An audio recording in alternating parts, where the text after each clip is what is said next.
លឿងងាយថ្ងៃនេះអាកាសធាតុហាក់ដូចជាត្រជាក់ជាងពេលមុនសេងជាកំឡោះសង្ហាចូលចាំមិត្តសម្លាញ់នៅក្នុងហាងអាហារមួយក្រោយពីសម្រាប់ការសិក្សា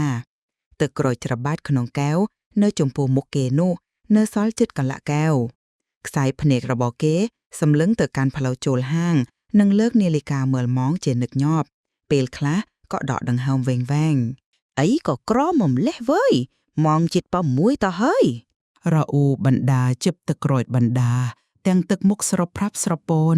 បង្ហាញនៅក្តីអស់សង្ឃឹមកាន់តែខ្លាំងឡើងមិនយូរប៉ុន្មានទើបគេដកដង្ហើមមកវិញពេលងាកទៅឃើញរាងខ្ពស់ជង្គ្រងក្នុងឈុតជាសិស្សសាលារបស់ជីត្រាបង្ហាញឡើងនៅទ្វារចូលហាងចាំយូរហើយឬសម្លាញ់គិតមើលខ្លួនឯងទៅណាត់ម៉ោងប៉ាមឥឡូវនេះម៉ោង6ជាងទៅហើយទៅយូរដែរទេកុំលោះសេងសួរត្រឡប់ទៅវិញធ្វើឲ្យជីត្រាសែកបណ្ដើងាកទៅបញ្ជាទឹកក្រូចពីស្រីរតុបណ្ដើទើបបែរមកនិយាយជាមួយមិត្តសម្លាញ់វិញឈប់ខឹងទៅគ្នាសុំទោសព្រោះមានធុរៈទើបមកមិនបានទាន់ការណាត់ឯងណាត់គ្នាមកមានការអីដែរគឺរឿងបន្ទប់ដែលឯងណែនាំគ្នាឲ្យទៅជួលនៅនោះណាឥឡូវនេះមានបញ្ហាហើយបញ្ហាអីទៅមានអ្នកលេងទៅឆាឆៅឬធ្ងន់ធ្ងរជាងអ្នកលេងទៅទៀតសម្លាញ់គ្នាសង្ស័យបន្ទប់នេះមានខ្មោចណាជួបខ្មោចទេណាគ្នានិយាយការពិតណាជីត្រាបន្ទប់ដែលគ្នាជួលនៅនោះប្រកាសជាមានខ្មោចមែនពេលខ្លះគ្នាយល់សប្តិឃើញស្រីម្នាក់ស្លៀកពាក់ពណ៌ខៀវរបៀបជាស្រីខ្មែរពេលខ្លះទៀតបានឮសូរសំឡេងដូចមានមនុស្សយំបានឯងឈប់និយាយទៅកុំទៅយករឿងនិទានគ្មានការពិតនេះមកនិយាយឲ្យគ្នាស្ដាប់គ្នាមិនចូលចិត្តទេបើថាអផ្សុកណាស់និយាយរឿងស្រីទៅគ្រាន់បានរំភើបចិត្តជាងជីត្រាលើកដៃហាមឲ្យសេងនិយាយបន្តព្រមទាំងលើកកែវទឹកក្រូចជឹបអស្កណ្ដាលទៅដាក់មុខវិញជីត្រានិយាយបន្តបង្ហាញប្រាប់តាមគំនិតរបស់គេថាឯងដឹងទេ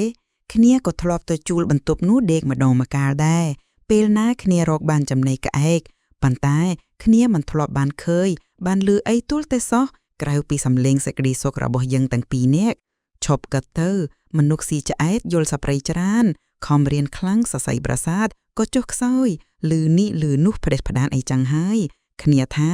ឯងគិតច្រើនដោយខ្លួនឯងទេគ្នាមិនគិតច្រើនទេជាពិសេសកាលពីយប់មិញនេះយប់មិញយ៉ាងម៉េច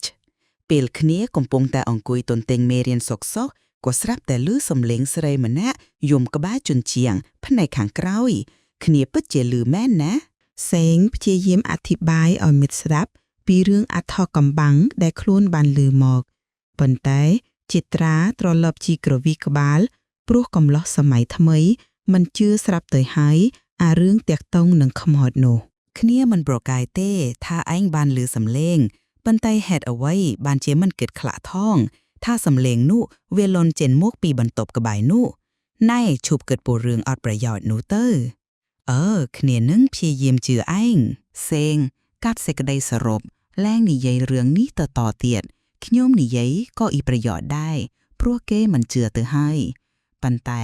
គេនៅតែជឿថាក្នុងបន្ទប់របស់គេពិតជាមានវត្ថុអាថោកំបាំងចិន្ត្រាបដូររឿងសន្ទនារួចចើះរឿងស្រីម្នាក់ឈ្មោះសួនដែលឯងលួចស្រឡាញ់នោះបានការយ៉ាងម៉េចទៅហើយបានត្រឹមតែលួចមើលគេប៉ុណ្ណោះមិនតន់ហ៊ាននិយាយលែបខៃដាក់នាងនៅឡើយពេលឃើញម្ដងគ្នាទ្រាំមិនចង់បានទេវើយសឹងតែស្ទុះអូបអើយខ្ទេចឆ្អឹងគិតយ៉ាងម៉េចស្រេចតែឯងទៅប៉ុន្តែមើលចិត្តគេផងប្រយ័ត្នគេស្រែកពិបាកខ្មាស់គេវើយឥឡូវនេះតើឯងប្រុងទៅណាទៀតគិតថាត្រឡប់ទៅកន្លែងស្នាក់វិញហើយមួយរយៈនេះមិនសូវមានលុយទោះជាដាវទៅណាក៏មិនសប្បាយដែរអូខេខ្ញុំក៏ប្រញាប់ទៅផ្ទះវិញដែរកិច្ចការផ្ទះនៅមានច្រើនទៀតសេងហៅអ្នករត់តូមកគិតលុយបន្ទាប់មកទើបនាំគ្នាដើរចេញពីហាងនិនបំបីគ្នាត្រឡប់ទៅផ្ទះរៀងៗខ្លួនកំឡោះសេងត្រឡប់មកដល់កន្លងស្នាក់ដែលផ្ទះនោះសង់ឡានកន្លងលក្ខណៈពាក់កណ្ដាលជាផ្ទះថ្មនិងពាក់កណ្ដាលជាផ្ទះឈើមានទាំងអស់20បន្ទប់ជាន់ក្រោមនិងចុងគេបំផុតនៃអាគារគឺជាបន្ទប់ដែលសេងជួលនៅគេដើរមកឈប់នៅពីមុខបន្ទប់ខ្លួនឯងរុញកូនសៅចូលទៅ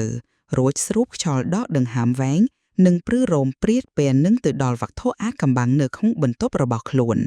ប៉ុន្តែមិនដឹងធ្វើយ៉ាងម៉េចចំបែកត្រូវតែចូលទៅព្រោះវាជាបន្ទប់ដែលខ្លួនជួលនៅយ៉ាងណាក៏ទ្រាំឲ្យគ្រប់មួយខែសិនទៅរួចចាំរកកន្លែងជួលនៅថ្មីគិតថាប្រហែលជាគ្មានរឿងអីកើតឡើងទេពេលនេះសំឡេងយំដែលបានឮពីយប់មិញសូមឲ្យវាសំឡេងលាន់ចេញមកពីបន្ទប់ផ្សេងដោយជាត្រាថាទៅចោះគេប្រញាប់បើកភ្លើងបំបត្តិធៀបអន្តកាលនៅក្នុងបន្ទប់របស់គេដោះសម្លៀកបំពាក់រួចហើយបើកទ្វារក្រោយចេញទៅអង្គុយលេងនៅរបៀងខាងក្រៅអ៊ុចបារីជក់បណ្ដាខ្សែភ្នែកសម្លឹងទៅកាន់ផ្ទះមួយខ្នងដែលនៅក្បែរតុជិតបង្អួចដោយមិនចាប់អារម្មណ៍នឹងអីទាំងអស់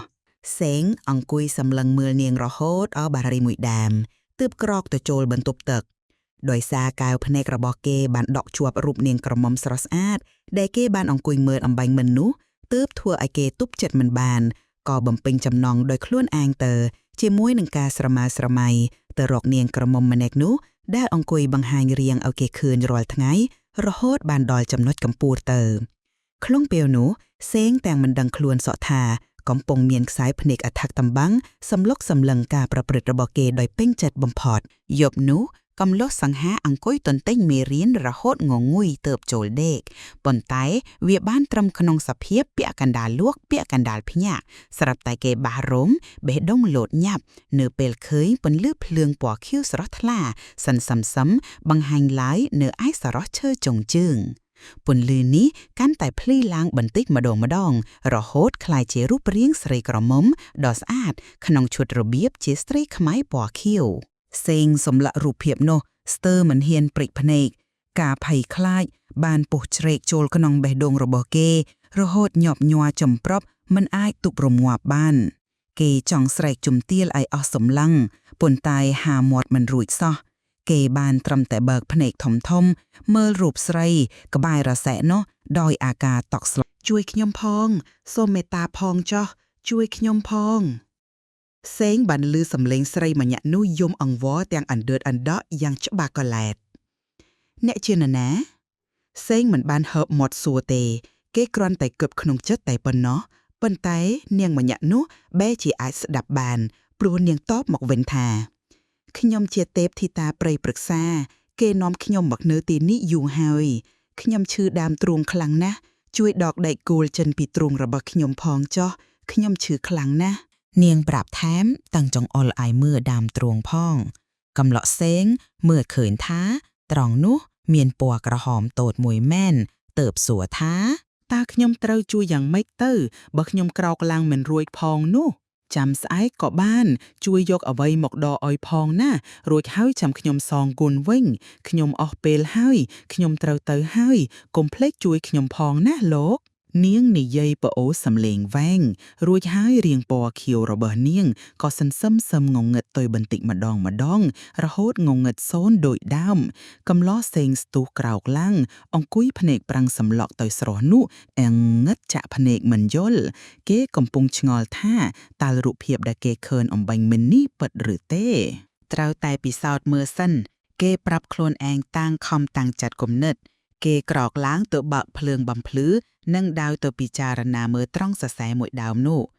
មួយសន្ទុះក្រោយមកគេឃើញមានដែកគោលមួយដើមដែលកប់ទៅនឹងសរសៃពិនិត្យមើលស្ទើរមិនដឹងព្រោះវាកប់ជិតផុតក្បាលទៅហើយសេងសិនជឹងគិតរកមកជាបាយដើម្បីដកដែកគោលនោះចេញពីសរសៃឲ្យបានពេលនេះប៉ុន្តែគិតមិនឃើញសោះថានឹងយកអ្វីមកដកងើបមើលនាឡិកាឃើញថាម៉ោង11យប់ទៅហើយបើនឹងទៅដាច់គេឯងឲ្យមកជួយដកពេលនេះវាដូចជាចម្លែកពេក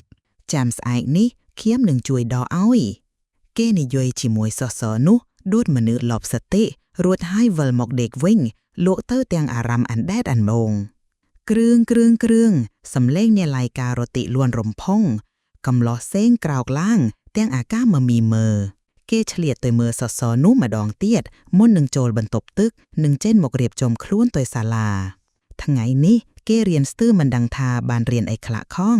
ព្រោះអារម្មណ៍របស់គេរវល់តែគិតទៅដល់សសរមួយដើមនោះរហូតចប់ម៉ោងសិក្សាត្រឡប់មកវិញលោកអូមសូមខ្ចីដង្កាប់បន្តិចសេងសូមខ្ចីដង្កាប់ពីម្ចាស់ផ្ទះជួលបន្ទាប់ពីបានវត្ថុដែលត្រូវការហើយ ក៏ព្យាយាមដកដែកគោលនោះចេញដោយលំបាកលំបិនទំរាមតែសម្រេច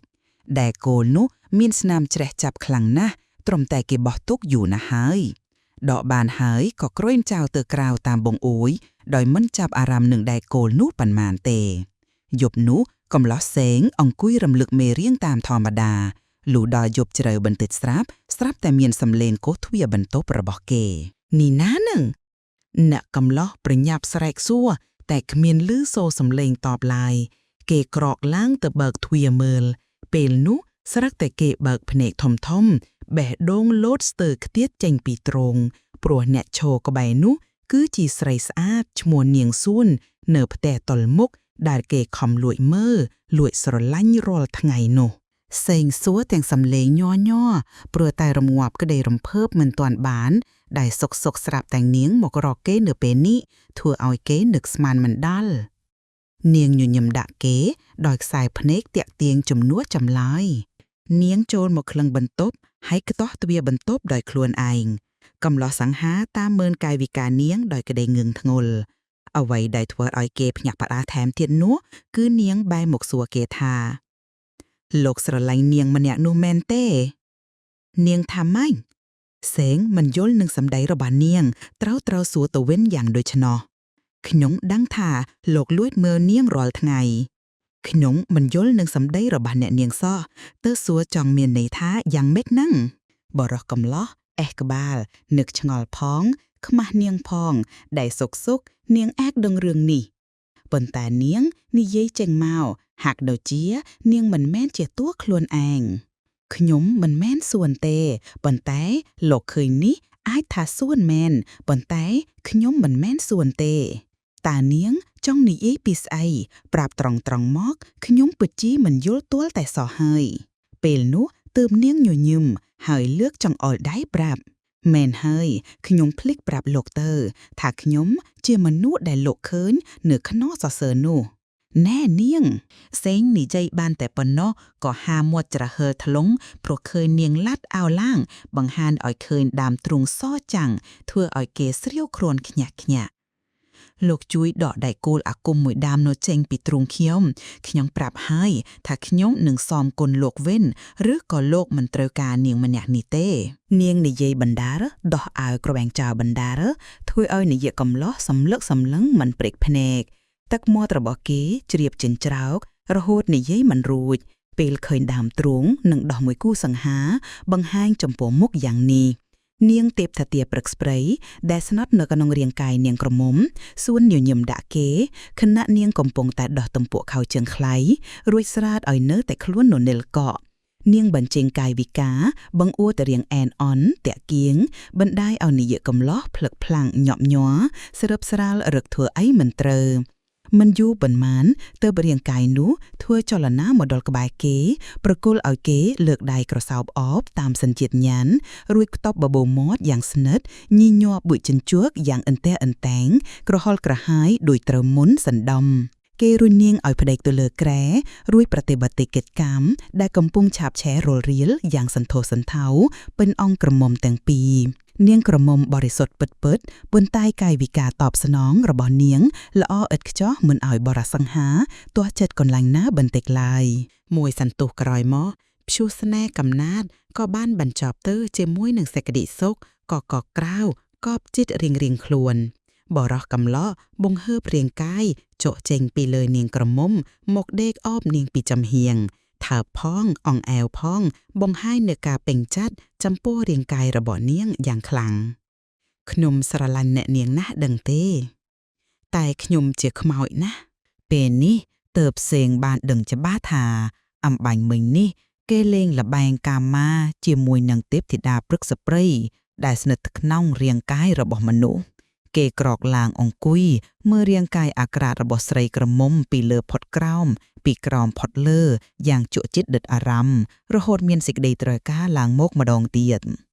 បើស្អាតម្លឹងខ្មោចក៏ខ្មោចចោះវើយនាយកកំឡោះនិយាយក្នុងចិត្តរួចហើយឡើងទៅទ្រពលើនាងម្ដងទៀតនាងក្រមុំបោះដៃទទួលអ្នកកំឡោះអបនាជាប់នឹងដើមទ្រូងរបស់នាងសេងចាត់ចែងដំណើរការក្រេបរសជាតិស្នេហ៍បន្តទៅទៀតមិនខាតប្រយោជន៍មួយវិនាទីណាឡើយ វាជាល្បែងស្នេហ៍ពោរពេញទៅដោយភ្លើងក្តៅងំ